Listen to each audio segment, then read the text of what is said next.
Hello everyone, कैसे हो आप सब लोग। आई होप आप सब ठीक हो। लास्ट वीडियो में हमने प्रोसेसिंग डिवाइसेस के बारे में देखा था। आज की वीडियो में हम नेक्स्ट टॉपिक देखेंगे। मैं आप लोगों को मेरी स्क्रीन पे लेके चलती हूँ।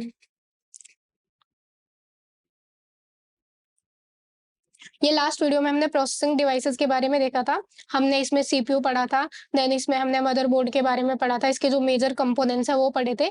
आज हम पढ़ेंगे मेमोरी। अब मेमोरी दो तरीके की होती है, एक रैम होती है और सेकंड रोम होती है। अब यहाँ पे देखो इसकी definition. Memory is the storage area of computer where data, instruction and result are stored for processing by CPU.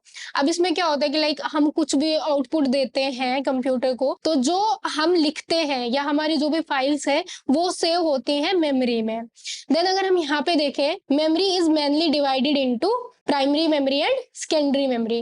की जो मेमोरी है वो दो पार्ट्स में डिवाइड की गई है। फर्स्ट हमारे पास प्राइमरी मेमोरी है और सेकंड हमारे पास जो है वो सेकेंडरी मेमोरी है। अब प्राइमरी मेमोरी में क्या क्या आ जाता है, प्राइमरी मेमोरी में यहाँ पे आप देखोगे एक तो रैम आ जाता है, सेकंड हमारे पास रोम आ जाता है। और जैसे कि हम सेकेंडरी मेमोरी में देखें तो यहाँ पे हार्ड डिस्क हो गया, सीडी हो गया, डीवीडी हो गया और फ्लॉपी डिस्क हो गया। यहाँ पे अगर आप देखोगे तो मैंने ना इसका यहाँ पे इमेज लगाई हुई है। यहाँ पे देखो मेमोरी है, प्राइमरी मेमोरी और सेकेंडरी मेमोरी। अब हम इनको वन बाय वन डिस्कस करेंगे। फर्स्ट ऑफ ऑल यहाँ पे देखो रैम। रैम की जो फुल फॉर्म होती है वो क्या होती है, रैंडम एक्सेस मेमोरी। ओके। और रोम की जो फुल फॉर्म है, रोम की फुल फॉर्म क्या है, रीड ओनली मेमोरी। और अब यहाँ पे अगर आप देखोगे, यहाँ पे मैंने एक और इमेज लगाई हुई है। यहाँ पे जो रैम की टाइप्स है उसमें क्या है, एस रैम और डी रैम। और जो रोम की टाइप्स है उसमें क्या है, पी रोम, ईपी रोम और ईईपी रोम। अब यहाँ पे देखो, यहाँ पे हम करेंगे रैम को डिस्कस, ओके, डिटेल में। तो फर्स्ट ऑफ ऑल अगर आप यहाँ पे देखोगे, RAM is a volatile primary memory that store data and program currently being used by CPU. इसका क्या मतलब है कि जो रैम है वो एक वोलेटाइल मेमोरी है जो स्टोर करती है डेटा को और प्रोग्राम को करेंटली जो यूज्ड होता है सीपीयू में।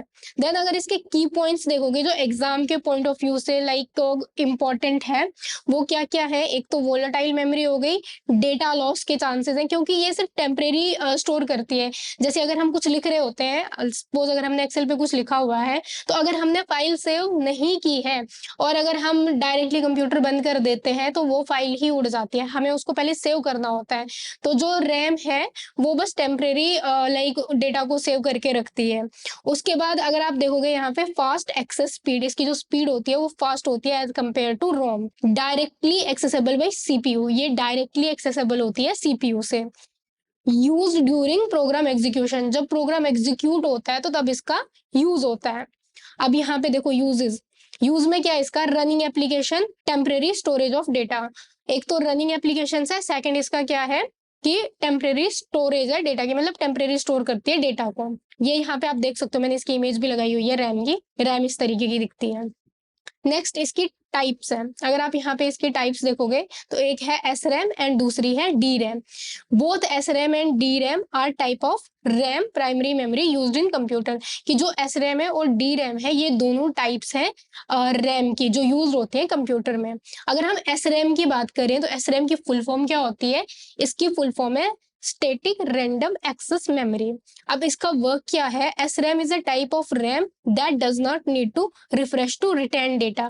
इसको हमें रिफ्रेश करने की नीड नहीं पड़ती है डेटा को रिटेन करने के लिए।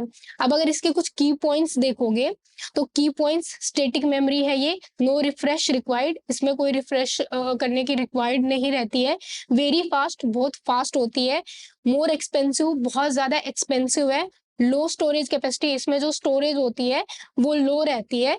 यूज फ्लिप फ्लॉप सर्किट, ये यूज होती है फ्लिप फ्लॉप सर्किट्स में। और ये वोलेटाइल मेमोरी है। अगर यहाँ पे यूज देखोगे इसका तो used as cache memory between CPU and main memory. ये क्या कहता है ये यहाँ पे कि ये जो यूज होती है वो कैच मेमोरी और सीपीयू के बीच में यूज होती है। अगर यहाँ पे आप बात करोगे डी रैम की, तो जो डी रैम है वो डायनेमिक रैंडम एक्सेस मेमोरी है, इसकी जो फुल फॉर्म है। और डी रैम जो है वो भी टाइप है रैम की। ये क्या करती है, इसको हमें जरूरत पड़ती है कंटिन्यूअस रिफ्रेशिंग की, जो रिटेन कर सके डेटा को। अब अगर इसके की पॉइंट्स देखोगे जो एग्जाम के पॉइंट ऑफ व्यू से काफी इंपॉर्टेंट हो जाते हैं, तो एक तो ये भी डायनेमिक मेमोरी है, इसमें हमें रिफ्रेश की नीड पड़ती है। अगर आप उसमें देखोगे जो एस रैम है, तो इसमें हमें रिफ्रेशमेंट की नीड नहीं पड़ती है, बट यहाँ पे जो डी रैम है इसमें हमें रिफ्रेशमेंट की नीड पड़ती है। ये स्लोअर होती है as compare to S RAM. S RAM जो है वो फास्ट है और जो डी रैम है वो स्लो है। उसके बाद ये चीपर होती है, जबकि वो वाली कॉस्टली है, ये चीपर है। इसके अंदर हाई स्टोरेज कैपेसिटी है, बट अगर आप यहाँ पे देखोगे तो इसके अंदर लो स्टोरेज कैपेसिटी है। उसके बाद इसमें यूज होते हैं कैपेसिटर्स, और इसके बाद ये भी वोलेटाइल मेमोरी है। अगर आप यहाँ पे देखोगे used as main memory of the computer, ये यूज होती है मेन मेमोरी में कंप्यूटर की। ये वाली कहाँ पे यूज होती थी, ये यूज होती है कैच मेमोरी और सीपीयू के बीच में। ओके, उसके बाद यहाँ पे आप थोड़े से डिफरेंसेस देख लो। मैंने यहाँ पे डिफरेंसेस का एक जो है ये प्रॉपर टेबल लगाया हुआ है, आप इस पे देख सकते हो। लाइक एक तो फुल फॉर्म स्टैटिक रैम की, उसके बाद ये डायनामिक रैम है ना। उसके बाद इसको रिफ्रेश करने की जरूरत पड़ती है, इसको रिक्वायर्ड नहीं है, ठीक है, और इसमें रिक्वायर्ड है। अगर आप स्पीड देखोगे तो स्पीड जो है इसकी एस रैम की बहुत ज्यादा फास्ट है, और जो डी रैम है इसकी स्लो है। कॉस्ट देखोगे तो जो एस रैम है एक्सपेंसिव है, डी रैम जो है वो चीपर है। अगर कैपेसिटी की बात करोगे, अगर हम कैपेसिटी की बात करते हैं तो इसकी कैपेसिटी लो रहती है और इसकी हाई रहती है। वोलेटाइल, दोनों ही वोलेटाइल है। और जो यूजेज है ये कैच मेमोरी में यूज होती है और ये मेन मेमोरी में यूज होती है।